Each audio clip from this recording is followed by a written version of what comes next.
អ្នកដែលចង់មានអនាគតល្អត្រូវតែខំរៀនតែការលុតដំខ្លួនគឺជារឿងផ្សេងរៀនគឺដើម្បីឲ្យយល់លុតដំខ្លួនគឺដើម្បីដកការពិសោធន៍ទោះជាយ៉ាងណាក៏ដោយសំខាន់គឺយល់ឬមិនយល់ទេបើមិនចឹងសូម្បីតែខ្លាចខ្លួនទៅជាមន្ត្រីក៏មិនប្រកាសថាមានអនាគតល្អដែរ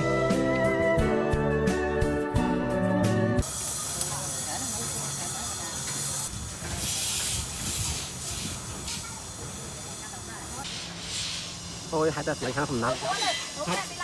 ហេតុតែស្លេកខាងសំណងហេតុតែស្លេកខាងសំណងចូលខោប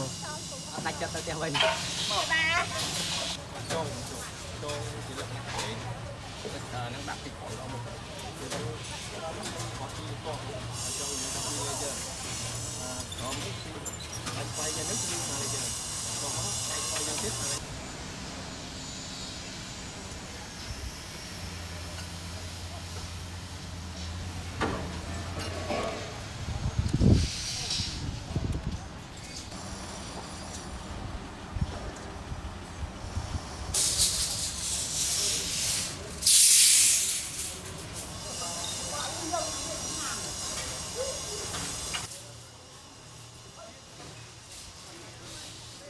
គេបាន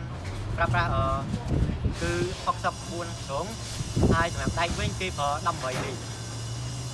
ចុះ strength វាប្រើប្រហែល strength គេប្រើ SD 300កាច់